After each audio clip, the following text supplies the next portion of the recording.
ever felt like your husband is a million miles away and yet he's in the same room? Or you just want to connect deeper, and yet you know that the more you try to force the connection, the less connected it feels.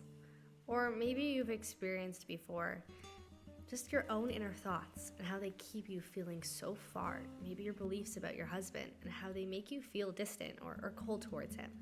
And in this week's Hayom Yom, or today's Hayom Yom rather, we are learning such a powerful, positive way to skyrocket and influence the connection between us and our husband and us and anyone that we want to be connected to. So here's the secret. Today's Hayom Yom for the 14th of Shvat.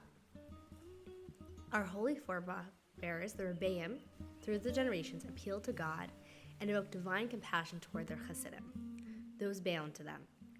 This was not all. They also had an avoda, a divine service, of bringing their Hasidim, their students, their followers, to mind, inwardly pondering their affection and attachment to the Rebbe, reciprocating that affection and attachment. So what does this teach us? Bringing someone to mind has the effect of arousing that person deeply and intently.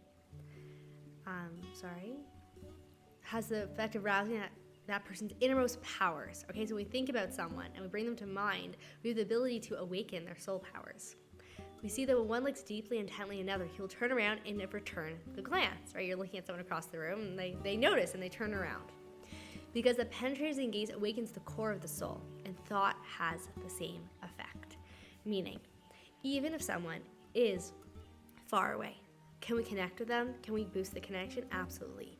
By bringing them to mind and thinking about their positive qualities, thinking about the essence of their soul, just like the Rebbeim did for their students, for their Hasidim, they would bring them to mind with this place of affection, and the students would think about their Rebbeim, and as they thought about the Rebbeim would return that affection. So it really is just taking our ability of thought and our ability of speech to draw the connection. And so here's the question. How am I gazing at my husband?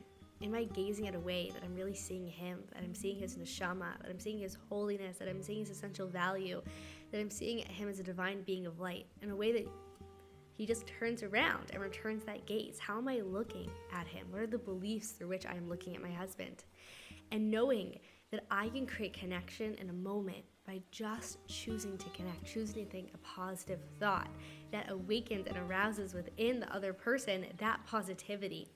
And of course, we know from Mishlei that, a face reflects face, right? When a person looks in a mirror, looks in water, that whatever there is returned to them. So too is the heart of man.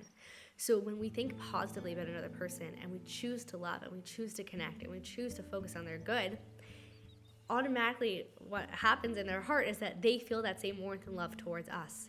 And so even if maybe we're getting, the cold shoulder, or we're not feeling like our husbands are connecting the way we want them to connect, it's being able to let that go and to come back to my own Dalet Amos and say, how can I choose to connect? What are the powerful, positive thoughts I can think about my husband right now?